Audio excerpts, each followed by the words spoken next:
Hello guys, welcome back again to my channel bersama saya Hansen di sini dan seperti biasanya setiap harinya saya akan buatkan video seputar cryptocurrency. Apa kabar kalian hari ini semuanya? Semoga dalam keadaan yang baik-baik saja. Teman-teman, kita melihat Bitcoin pada akhirnya melanjutkan konsolidasinya setelah beberapa hari yang lalu mendapatkan rally yang lumayan signifikan dan break ke kurang lebih area $93.000. Dan kita udah bahas ini di video beberapa hari yang lalu bahwa kita expect 1-2 hari ini bakalan ada konsolidasi terlebih dahulu. Nah, itulah yang proses kita lihat terjadi ke Bitcoin. Dan kita bakalan bahas di video hari ini apa yang kira-kira bisa kita expect berikutnya in terms of price action. Dan juga ada beberapa data di belakang layar yang menurut saya itu memberikan clue yang cukup positif untuk market yang menurut saya cukup penting juga untuk kalian simak. Jadi pastikan kalian stay tune sampai akhir video. Nah, teman-teman, per hari ini kita melihat crypto global market cap itu berada di angka 2,93 triliun dolar atau naik sekitar 1,22%. Sedangkan kalau misalnya kita melihat top 10 coin sendiri, keadaannya itu juga dominan berwarna hijau, kenaikannya ranging antara 0, sekian persen hingga kurang lebih 3%. Dan yang menjadi top performer hari ini adalah Cardano, kenaikannya 3,76% ke 0,7105 dolar. So, itu adalah outlook sementara dari beberapa top coin yang ada. Sekarang kita langsung aja masuk ke beberapa data dan berita terbaru hari ini. Nah, teman-teman, konsistensi dari segi inflow spot Bitcoin ETF terus berlanjut.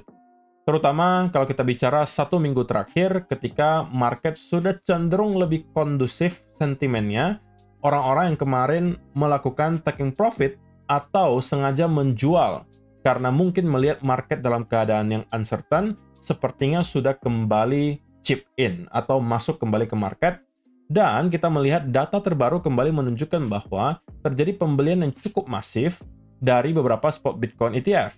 Yang pertama dari BlackRock itu sebesar 3.500 Bitcoin, ARK Invest itu 1.050 Bitcoin. Jadi itu adalah dua data terbaru yang bisa saya lihat di sini. Dan ini tentunya adalah sebuah berita yang sangat positif, teman-teman. Terlebih lagi kalau misalnya kita melihat dalam kurun waktu 3 hari terakhir saja ada pembelian sebesar 12.500 Bitcoin dari spot Bitcoin ETF-nya BlackRock. Nah, teman-teman, sekali lagi akan sangat sulit bagi kita untuk bisa melihat ada sell-off yang signifikan apabila kita terus melihat ada inflow sebesar ini terjadi. Ini tentunya merupakan satu hal yang sangat positif karena ini bisa menjadi at least semacam sentimental support lah gitu ya. Support secara mental bagi investor-investor yang sekarang mungkin baru masuk ke market atau yang baru kepikiran mau masuk ke market ketika melihat mungkin data-data seperti ini, ya semakin yakin gitu ya untuk kembali chip in daripada berada di sidelines. Oke, jadi so far so good untuk data spot Bitcoin ETF.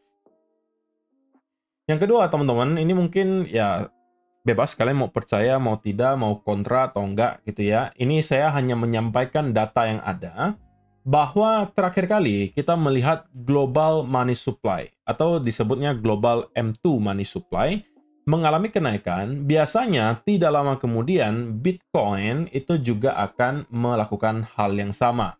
Dalam artian, sepertinya pergerakan harga Bitcoin itu sensitif terhadap pergerakan dari global M2 money supply.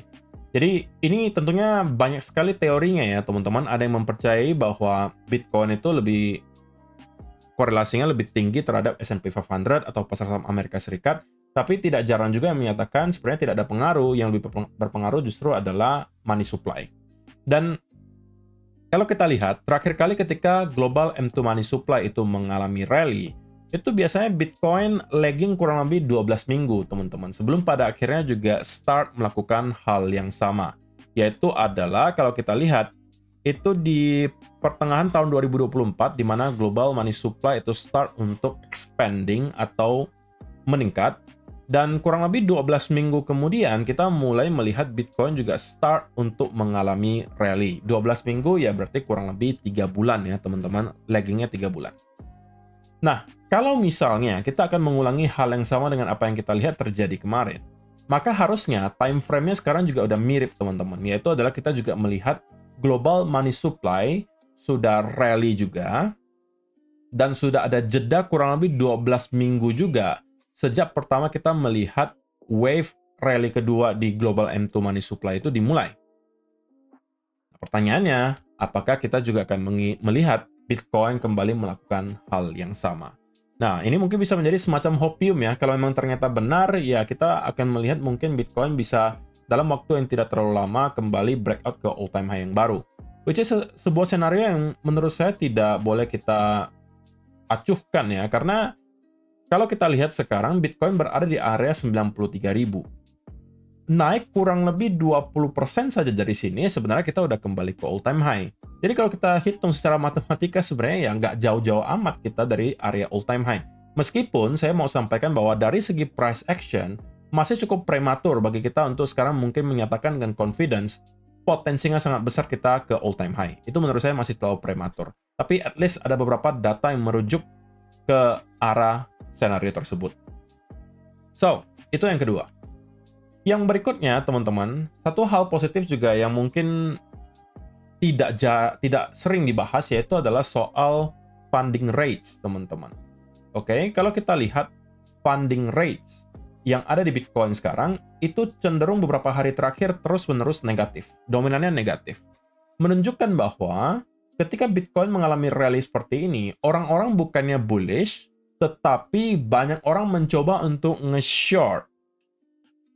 Terlihat dari funding rates yang spike ke bawah di sini, teman-teman, sampai bahkan sempat minus 0,0223. Kalau kita lihat angkanya sebenarnya nggak masif banget, tapi kalau kita zoom out, teman-teman, itu adalah funding rates paling masif sejak, bahkan kita nggak pernah lihat ada funding rates senegatif ini sejak akhir tahun 2024 kemarin. Kita nggak punya data sebelumnya, gitu ya, tapi intinya sudah sangat lama sejak terakhir kita melihat funding rates itu spike seperti ini. Spike-nya ke bawah ya, teman-teman. Dan kenapa ini bisa menjadi hal yang positif? Karena begini, teman-teman. Kalau misalnya sekarang logika sederhananya, ketika Bitcoin mengalami rally dan orang-orang berebut untuk short, ditunjukkan dengan funding rates yang negatif di sini, maka kalau kita menjadi market maker gitu ya, kita jadi bandar, kira-kira enakannya kita naikin lagi atau turunin sekarang? Maka jawabannya harusnya adalah lebih besar probabilitasnya kita akan coba naikkan dulu untuk at least mencuci dulu orang-orang yang terlalu cepat melakukan short kemarin. Itulah kenapa juga saya masih meyakini apa yang saya sampaikan di video 1-2 hari terakhir, teman-teman, bahwa ekspektasi saya terhadap Bitcoin adalah kita masih akan minimum nge-hit ke kurang lebih area 95 sampai 96.000. Dan baru dari sana mungkin kita akan start untuk mendapatkan konsolidasi yang lebih besar. Ini hanya merupakan konsolidasi ringan menurut saya, teman-teman. Sama juga dengan apa yang kita lihat di sini. Itu hanya konsolidasi ringan yang biasanya hanya bertahan beberapa hari, atau mungkin bisa 1-1,5 minggu. Tapi itu konsolidasi ringan. Konsolidasi yang sedang, teman-teman, itu contohnya adalah seperti ini. Oke? Atau seperti ini. Konsolidasi panjang, itu yang kita lihat di sini. Berbulan-bulan, 7 bulan bahkan kita konsolidasi sebelum pada akhirnya kita breakout. Nah, yang saya ekspektasikan terjadi, kalau memang kita mau melihat Bitcoin kembali ke all-time high yang baru, adalah mendapatkan konsolidasi sedang. Ketika kita mendapatkan satu push ke atas, bisa sampai ke 95-96 atau mungkin 99-98, spike ke arah tersebut juga menurut saya cukup make sense. Dan kemudian kita start untuk mendapatkan konsolidasi yang sedang tersebut.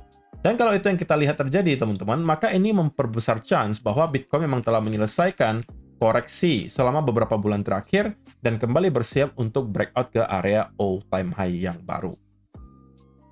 So, teman-teman, bias saya in the short term banget, itu tentunya kemarin saya sampaikan sedikit ke arah netral. Kenapa? Karena saya masih expect konsolidasinya terus berlanjut. Tapi untuk sekarang, teman-teman, saya mungkin sudah sedikit shift ke arah bullish. Karena kita sepertinya memang terlihat mendapatkan konsolidasi yang cukup rapi di sini. Dan saya expect dalam beberapa hari ke depan, mungkin di tanggal 25-26 kita sudah bisa menyelesaikan konsolidasi ini dan kemudian start untuk kembali rally menuju ke area minimal 95 sampai 96.000 dolar. Jadi bias saya untuk short term itu sekarang sudah flip ke arah bullish, sedangkan untuk mid term itu masih cenderung netral, teman-teman. Artinya saya memang masih expect akan ada konsolidasi di kurang lebih area ini. Jadi kita mungkin akan stuck di kurang lebih angka 98 sampai 90.000 dolar dalam waktu yang cukup panjang. Sebelum pada akhirnya kita mungkin kalau mau melanjutkan rally dari sana, itu akan terjadi setelah konsolidasinya. Nah, sekali lagi teman-teman, invalidasi dari senario bullish kita adalah kalau misalnya kita berhasil untuk mendapatkan adanya sell off diikuti semacam breakdown di bawah area trendline di sini, itu adalah invalidasi dari senario bullish saya. Dan saya mungkin akan kembali flip ke arah bearish dan justru akan mencari peluang untuk short apabila ada retest berupa bearish continuation pattern di sini juga. Itu bisa menjadi peluang bagi saya untuk kembali melakukan short. At least kita mungkin akan kembali nge-hit ke kurang lebih area 86, kemudian kurang lebih 81, yang kalau berhasil kita jebol, maka itu akan menjadi pertanda bahwa kita kemungkinan masih akan membuat lower low yang baru.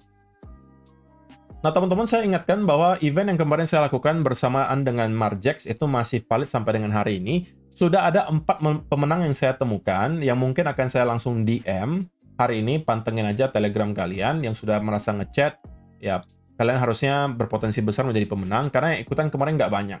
Jadi masih ada slot 1 orang pemenang, teman-teman. Kalau kalian yang mau mendapatkan hadiah, ini saya total hadiahnya Rp250.000 untuk 5 orang pemenang. Jadi masing-masing dapat Rp50.000. Itu saya langsung transfer ke rekening kalian. Cara untuk dapetinnya gimana? Ya kalian tinggal daftar aja ke Margex. Linknya sudah ada di kolom description box di bawah. Nah, yang kedua juga teman-teman, kebetulan kalau misalnya teman-teman nanti sudah aktif trading di Margex, juga lagi ada trading competition yang saya adakan di Margex. Total hadiahnya ada $1.000. Dan menariknya teman-teman, ini akan berdasarkan volume yang tercipta. Semakin tinggi volume yang ada, itu hadiahnya semakin besar. Jadi setiap ada $1 juta dalam bentuk volume, itu akan menambahkan $100 ke dalam price pool-nya. 80% dari price pool itu akan dibagikan ke top 10 trader, oke, yang mempunyai volume paling tinggi. Oh sorry, top 5. Top 5 trader yang mempunyai volume paling tinggi. Jadi ini tidak bicara pemenangnya adalah orang-orang yang profitnya paling banyak, tapi yang volume tradingnya paling tinggi. Nah, semakin besar volumenya, semakin besar price pool-nya, teman-teman yang menjadi top 5 tentunya akan mendapatkan jatah semakin banyak. Nah, karena saya tahu juga yang ikutan di sini mungkin tidak akan terlalu banyak, otomatis sekali lagi, teman-teman yang ikutan nantinya itu berpotensi besar menjadi pemenang atau masuk ke top 5. Yang saya rasa akan bisa membuat kalian minimal mendapatkan $200-300. Atau kurang lebih ya 4-5 jutaan lah gitu ya. Dan ini periodenya akan berlangsung dari tanggal 22 April sampai tanggal 30 Mei nanti. Jadi kalian masih mempunyai waktu kurang lebih 1 bulan lebih untuk melakukan trading di Margex. Dan secara aktif nanti saya akan lakukan update untuk siapa yang sekarang menjadi top 5-nya. Oke, dan teman-teman nanti bisa melacak kalian sekarang mendapatkan di ranking berapa. Jadi saya rasa teman-teman jangan sampai ketinggalan event tersebut, karena saya rasa yang ikutan nggak akan terlalu banyak. Kalian otomatis akan berpeluang besar menjadi pemenang. Daftar dulu ke Margex, lakukan deposit, dan langsung bisa trading. Oke? Nah, teman-teman, kesimpulan dari apa yang mau saya sampaikan di price action-nya Bitcoin per hari ini adalah, in the short term, saya expect dalam beberapa hari ke depan kita sudah akan menyelesaikan konsolidasi ini dan melanjutkan kenaikan sampai ke area 95-96. Kesimpulan kedua adalah invalidasi dari scenario bullish kita adalah kita akan mendapatkan breakdown di bawah area trend ini dan kemudian consolidate. Itu adalah invalidasi dari scenario bullish kita. Nah, untuk midterm, saya expect kita akan stuck di kurang lebih area range. Ini kesimpulan ketiganya. Kita akan stuck di dalam sebuah range antara mungkin 98 atau 99 sampai $90.000. Jadi ini adalah sebuah range yang mungkin akan kita lihat selama beberapa minggu atau mungkin beberapa bulan ke depan. Oke? So, saya rasa itu aja sih yang mau saya sampaikan di video hari ini, teman-teman. Semoga bisa bermanfaat untuk kalian semua. See you in the next video. Bye-bye.